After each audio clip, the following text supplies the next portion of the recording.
माझ्या महानंदा हरंगोळे चॅनलमध्ये आपलं स्वागत आहे। आजच्या व्हिडिओमध्ये आपण गुरुपौर्णिमा जी साजरी करतो आपण, व्यास पौर्णिमा, ती का साजरी करतो, ह्याचा वृत्तांत काय।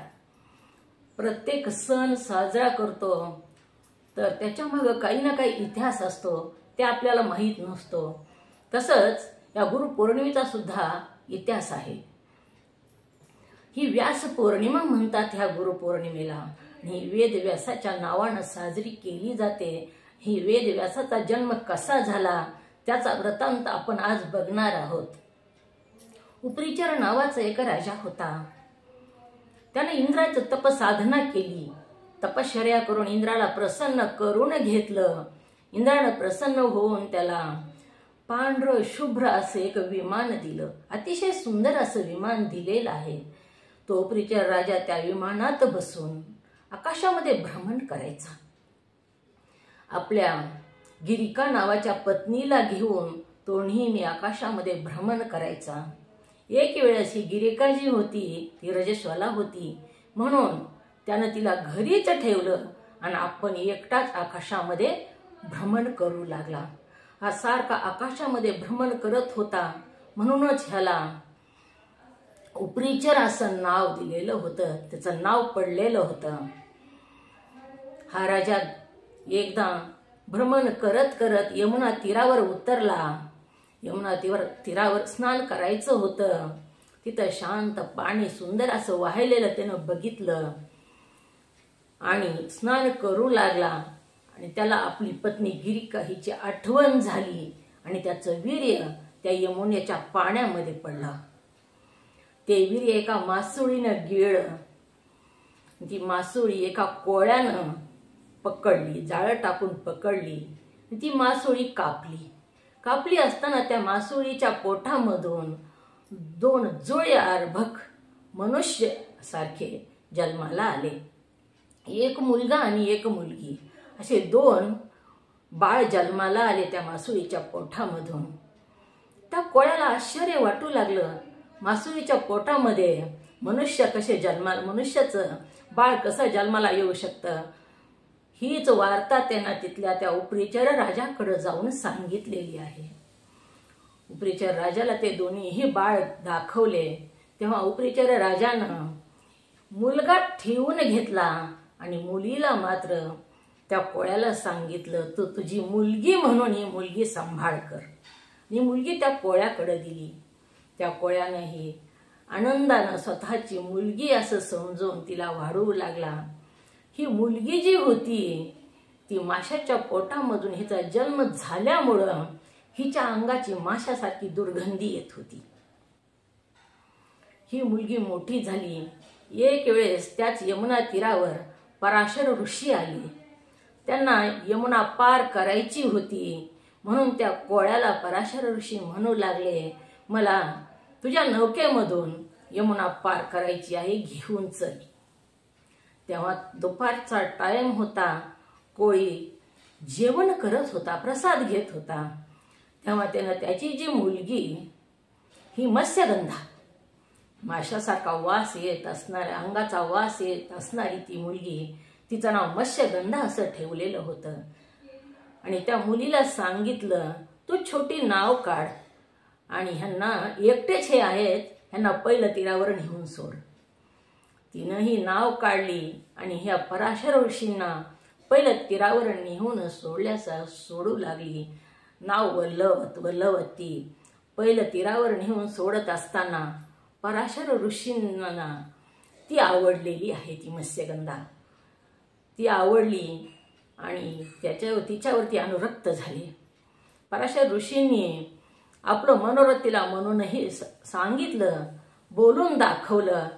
तेव्हा ती मत्स्यगंधा म्हणू लागली, ऋषीराज तुम्ही किती श्रेष्ठ आहेत आणि मी अशी, माझ्या सगळ्या अंगाला माशीची दुर्गंधी येते आणि तुमचा माझा संबंध कसा होऊ शकेल। तेव्हा पराशर ऋषीची कृपा झाली आणि पराशर ऋषींनी तिला वरदान दिलं, तुझ्या अंगाची दुर्गंधी निघून जाईल आणि तुझ्या अंगाचा सुगंध येईल। दुर्गंधा होती, तिचं रूपांतर सुगंधीमध्ये झालं। पराशर ऋषीची कृपा झाली आणि एवढं सुगंधी शरीर तिचं झालं की 1 योजनेपर्यंत ती जिथं आहे तिथून कस्तुरीसारखा सुगंध पसरत होता. अशी ती सुगंधा झाली आणि हिच्यापासूनच पराशर ऋषी आणि ही सुगंधा, मत्स्यगंधा सुगंधा, हिच्यापासून एक बाळ जन्माला आला. पराशर ऋषीची कामना पूर्ण केल्यामुळं पराशर ऋषींनी तिला वरदान दिलं, तुझ्या पोटी विष्णूचा अंश जन्माला येईल म्हणून. आणि विष्णूचा अंश असणारे हे वेदव्यास त्या मत्स्यगंधेच्या पोटी जन्माला आले. जेव्हा ही जन्माला आले तेव्हा जन्मताच ते मोठे झाले. पराशर ऋषीने त्यांना विचारलेलं आहे, बाळ तुला तुझ्या आईकडे राहायचं का माझ्या सोबत यायचं? मी तपश्चर्यासाठी अरण्यामध्ये जात आहे.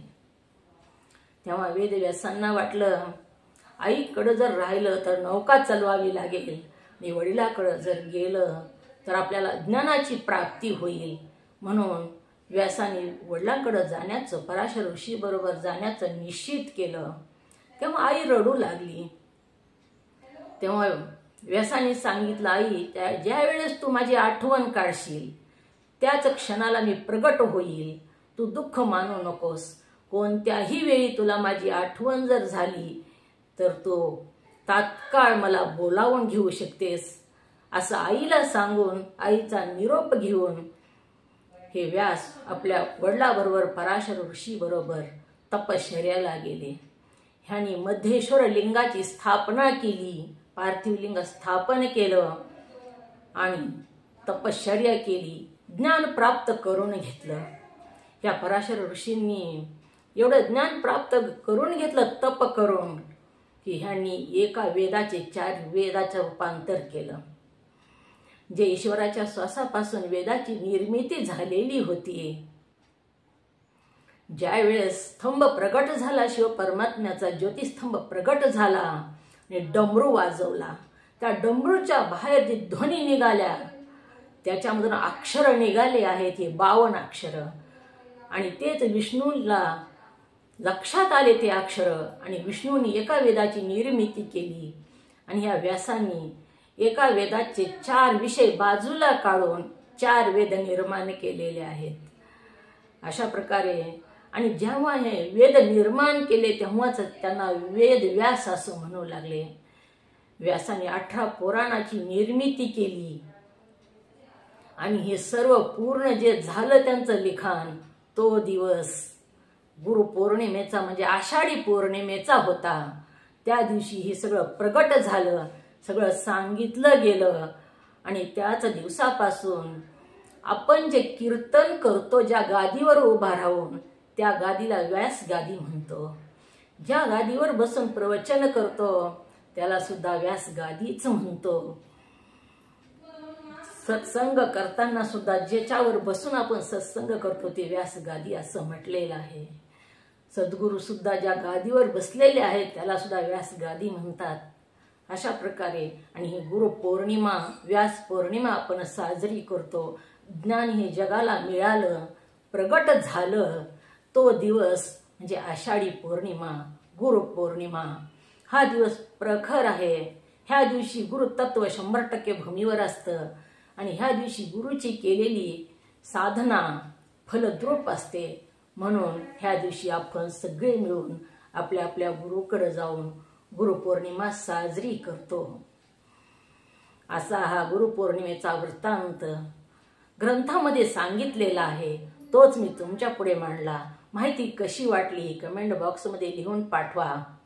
माझा जर व्हिडिओ आवडला तर सबस्क्राईब करा, लाईक करा, शेअर करा.